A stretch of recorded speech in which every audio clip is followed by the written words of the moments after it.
மதுவிலக்கு வழக்கில் அரசு கொள்கையில் தலையிட முடியாது என கூறும் நீதிமன்றம் அரசின் நீட் தேர்வு விலக்கு முடிவை ஏற்றுக்கொள்வதில்லையே ஏன் என சீமான் கேள்வி எழுப்பியுள்ளார். நெல்லை மாவட்டம் விக்கிரமசிங்கபுரத்தில் மாஞ்சோலை தோட்ட தொழிலாளர்கள் காடி குடியிருப்பு மலைவாசி மக்களுடன் சந்திப்பு நிகழ்ச்சி நடைபெற்றது.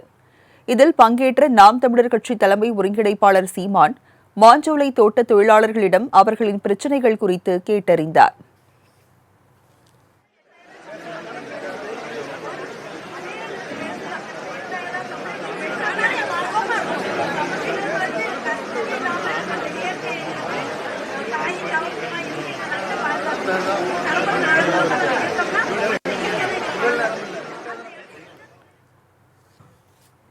தொடர்ந்து செய்தியாளர்களிடம் பேசிய அவர், மாஞ்சோலை தேயில தோட்ட தொழிலாளர்களை கட்டாயப்படுத்தி எந்த வகையிலும் வெளியேற்றக்கூடாது எனவும், முறையான தீர்வு கிடைக்காத பட்சத்தில் டிசம்பர் மாதத்தில் நாம் தமிழர் கட்சி சார்பில் மக்கள் திரள் போராட்டம் நடத்தப்படும் என தெரிவித்தார்.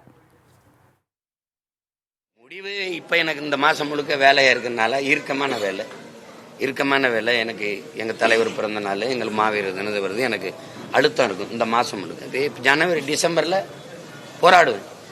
மேலே ஏற என்னை போட மாட்டீங்க, மக்களை சந்திக்க போட மாட்டீங்க, இந்த எல்லையில நின்று போராடுவேன். மதுவிலக்கு வழக்கில் அரசு கொள்கையில் தலையிட முடியாது என கூறும் நீதிமன்றம் அரசின் நீட் தேர்வு விலக்கு முடிவை ஏற்றுக்கொள்வதில்லையே ஏன் என கேள்வி எழுப்பிய சீமான், அனைத்து முடிவுகளையும் நீதிமன்றம் எடுத்தால் சட்டம் மற்றும் நாடாளுமன்றம் பல்லாங்குழி விளையாடவா எனவும் வினவினார்.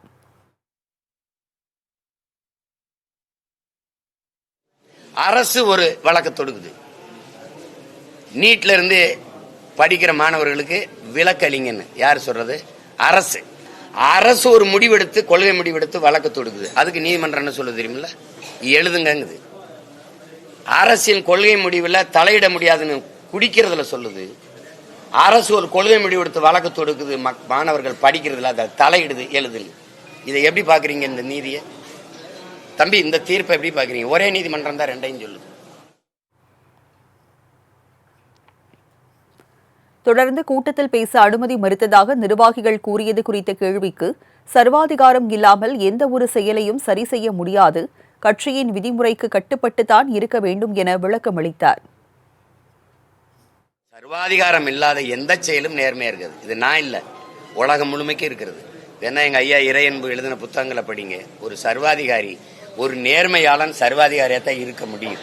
உங்களுக்கு ஒரு சர்வாதிகார காட்டட்டா? எங்க தாத்தா காமராஜ், நேரு போன்ற மிகச்சிறந்த ஆட்சியாளர்கள் எல்லாரும் அன்பான சர்வாதிகாரியாத்தான் இருந்திருக்காங்க. சர்வாதிகாரம் இல்லாத எந்த